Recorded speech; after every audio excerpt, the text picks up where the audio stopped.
Hello, I'm Tanya Koppel.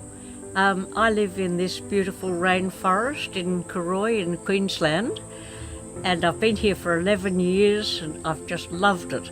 It was designed by Jeff Lawton as a permaculture design property, and he designed the whole property and the house full of permaculture principles. But rather than I tell you, why don't we let Jeff tell you all about this property?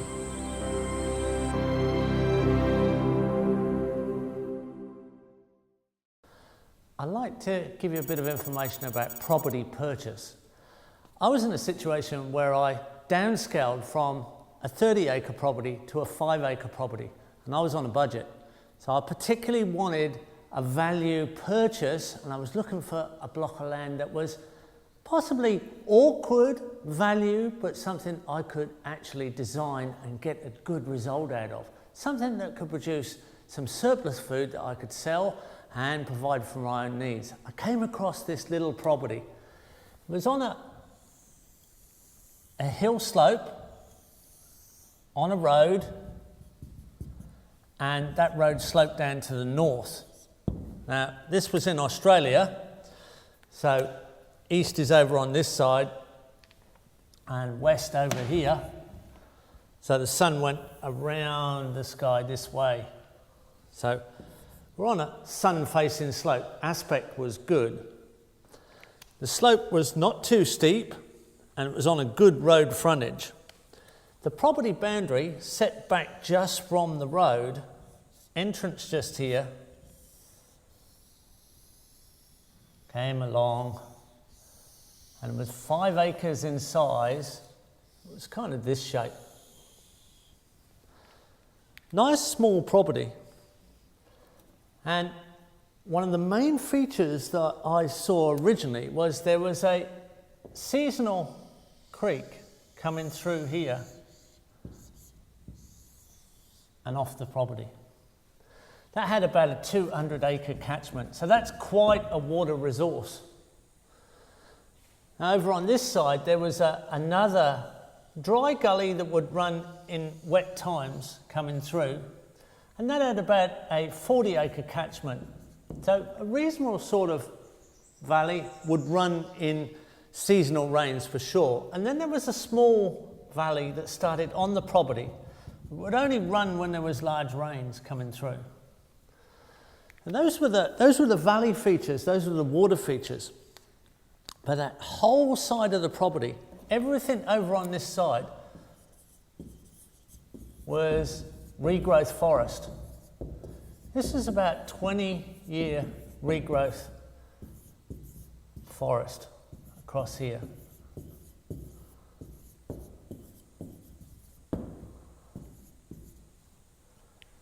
And more or less unusable. You couldn't really use that side of the property because you couldn't get across this valley. This side was all grass and open, something that you could design. Immediately thinking water. Where's the water on this property? I could see that I could put a dam in here. I could put a big dam wall here and make quite a good pond. Quite a sizable dam feature, and use the dam wall as access to the other side.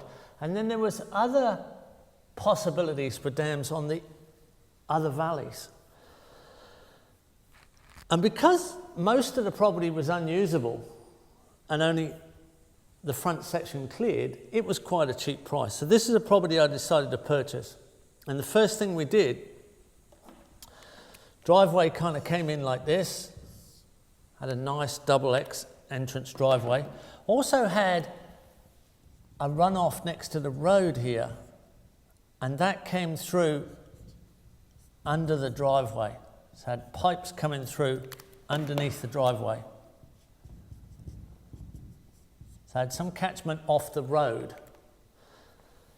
So I immediately moved in and said, right, we can put a dam here.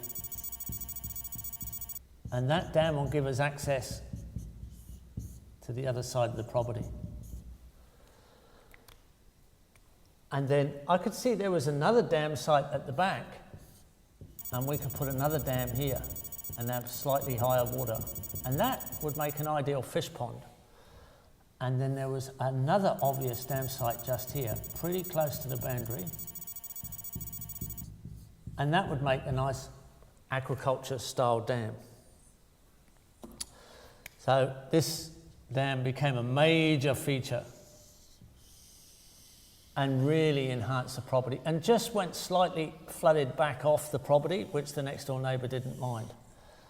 It came in here and the overflow spillway was put in there. So that ended up being immediately a beautiful asset to the property. The little dam at the back gave us a fish pond sized dam just here, ideal for growing fish, and a second one just in here, also ideal for growing fish. So an overflow here, an overflow there.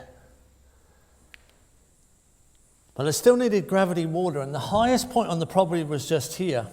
And I realised that if I put a little contour dam in here, up in this top corner, and a little wing wall, an earth bank out here, I could pick up the road water and the catchment off the landscape, directed into a small dam here, overflow on this side, and I'd have gravity water, because this was some 20 metres, 15 metres probably, above this lower section here, and this was the ideal production area. That then led to a situation where we had quite a bit of open space on the slope, and I could install a swale. That's an ideal tree growing system. In times of rain, that would pick up water and fill, but overflow this way back onto the road water runoff drain on the side of the road. Then I was able to pick it up again with another earth bank wing wall direct into another swale.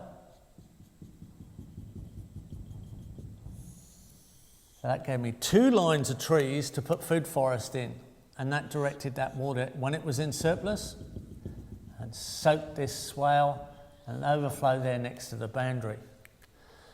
Well, that allowed, I could just have let that go, and did for quite a while, but that led later to another swale being put in. But with these features in place, I then went ahead and I built my initial dwelling, which was a temporary dwelling just here, and I moved into a small workshop shed, put a water tank on the side, and started to grow my own garden. This area, this lower area, was ideal for growing crops, but it was flat. And because it was flat, and it had really nice gentle slope, almost flat, it also picked up a lot of water off the hill, and this area in the bottom corner started to get a bit boggy. So I decided, well, maybe I could put a long pond in here and turn it into kind of a water feature in the garden. I had a pile of stumps that had come from some of the clearing from the dams. I covered those with the excavated earth to make an earth bank feature, and that was also a bit of a privacy belt, because I could plant that then with trees. So cut out a bit of visuals from the road, and I put up an earth bank and picked up the water off the road again. Well, that quickly filled up and became a beautiful garden feature and overflowed. That overflow was something I didn't want to waste either. I could just put up a banana circle here, but that overflowed. I was able to put up a second banana circle, but that overflowed in wet times too. So I put up a third banana circle. This is quite a lot of bananas, so quite a lot of production. I was then able to put up a small swale at the bottom, and when that overflowed, it eventually went back to the main catchment of the big dam. So now we're getting quite a few features, and it was starting to get quite a lush environment. So here we have whole clumps of bananas around mulch pit circles. We have a nice treed area here, and I was able to run off soakage footpaths on contour off this pond, so nutrient from the pond soaked the gravel footpaths. And there I grew my garden crops. And there was a period of time when I lived for 11 weeks just simply off the garden, producing the vegetables here, fruit trees here, as I started to revegetate the landscape. The next thing I noticed was there was still enough room here to fit one more swale in. So I picked that water up that up until then had just been flowing off on the southern boundary, and I took a level, and the level kind of turned a corner there and just fit it in. And that completed the swaling system on the hill. So running right next to the driveway, picking up any surplus water from the south end, then soaked this whole swale bank, overflowed onto the driveway roadside runoff, underneath the crossing pipe and back into my pond. Now I've really taken the water along a very long route back in to the pond here, and then over through my banana circles and out with the rest of the catchment. So that was more of a inner zone food forest, because it's right next to the driveway and really good visual access. So I had a well-maintained food forest close to the driveway, a more broader food forest going further up the hill. It's starting to vegetate quite nicely. The next thing I realised that I could actually fence the top area. So once I put a fence up here around this top area, then I could keep ducks, put a little duck house right next to the overflow. And I had very, very happy ducks living in this high nutrient situation.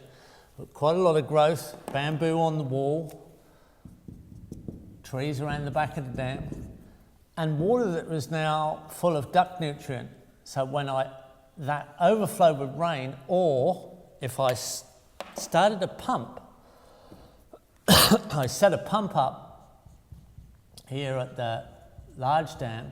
In dry periods, I could pump from the large dam to the small dam and create an overflow event with nutrient from the ducks and send nutrient right the way through the system.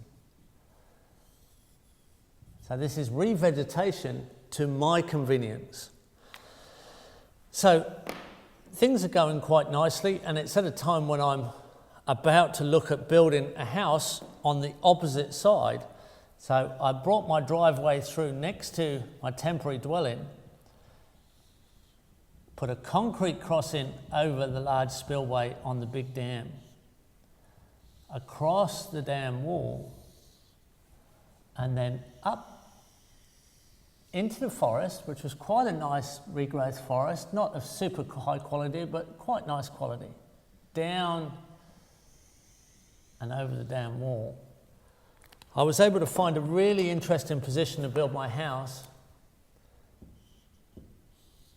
facing more or less north, next to the driveway, with a view of the dam, a large pond.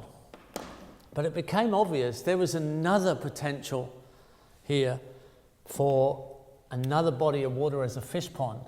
Just here, on the top of this little valley, there was another dam position. And these two ponds would connect together. So I was able to put a lovely round dam here, very nice feature in the forest, and connect it with a canal between those two. I was able to increase the catchment on this dam by putting an earth bank next to the road, so any water coming off the driveway road track here would be caught and running down the side of the road, would then flick into the dam, increasing its catchment. And with a little speed bump here to stop it going any further, and also slowing traffic, I could link that to another swale just in the edge of the forest here, behind the house, creating quite a lush forested environment. So this swale would also overflow next to the speed bump into this little round dam. Overflow here would come round and join back to the valley. But there was another feature that you could see was possible, and that was a connection here. These two dams positions could be connected, and a small fish pond dam could be put in next to the larger dam there, and with a connection between, once this dam got up to 200 millimetres, 8 inches away from overflow, it would connect to this little dam and then overflow back to this little valley and out. Now, you should return the water to the gully catchment. So there was another position here where I was able to run a swale around just inside the boundary of the property. And all these swales are tree growing systems, so around the edge of the boundary there, it just happened to be on contour on the side of the valley. That was another enhanced tree planting position. So by blocking this spillway or the canal, by putting any kind of block in the canal there, once these dams were full, the water would soak this way. It would only take a 50 millimetre rise in the water for, instead of the water coming this way and going down to our bottom two fish ponds, the top fish ponds would flood the swale and the overflow would go this way. So we got optional overflow positions. We got 4 classic fish ponds in a 20-year-old regrowth food forest.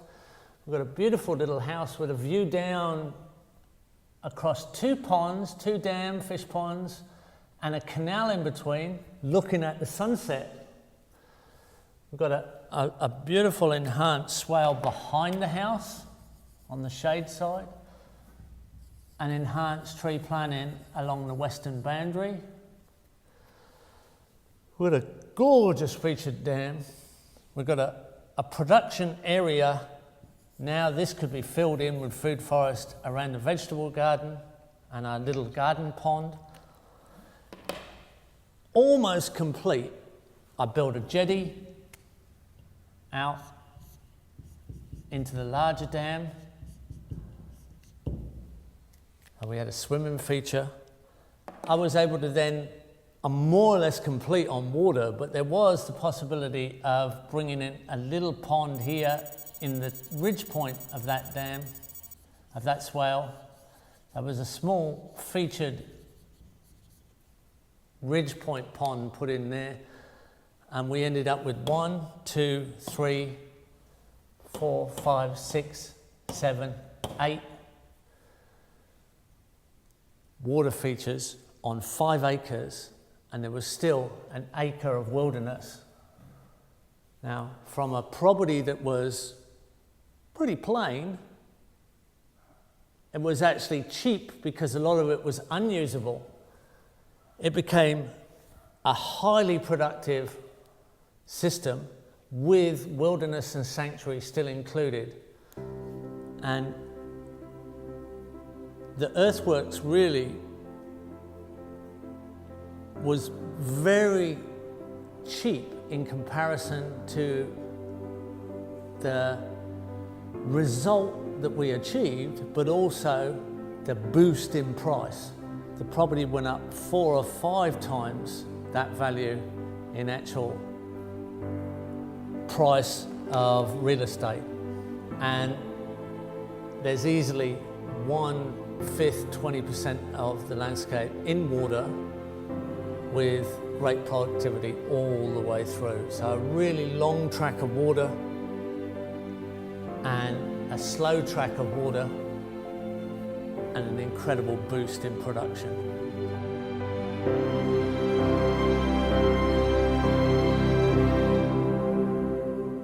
So this may look complex and it ends up very interesting. The reality is it started off as a very simple property, and it was a very simple approach. Water, access structures, a whole set of design patterns that we can teach you, and we've taught many people to understand how to do this, and they've achieved it very well. It's an iteration of events that starts with good foundation understanding of design, how to harmonise with the landscape, how to work out the water flows, the access ways, and where you position structures. And then the living systems fill in all the details. Many people have achieved this quite easily after taking a good design exercise course, so that you understand how you apply this and how you work with natural systems. I did a permaculture course with Jeff Lawton in 2001, and this design inspired me to come and look at the place. And because he was selling it to move to bigger territory, I became the owner, and it's a very clever design to live with. I've had to fine-tune it in different places, but I've basically lived within this wonderful, clever water design with 6 dams, automatic water pumping all around the property from the big dam, and lots of excitement. The little dam in front of the house is my swimming pool, and I just really am enjoying the whole thing.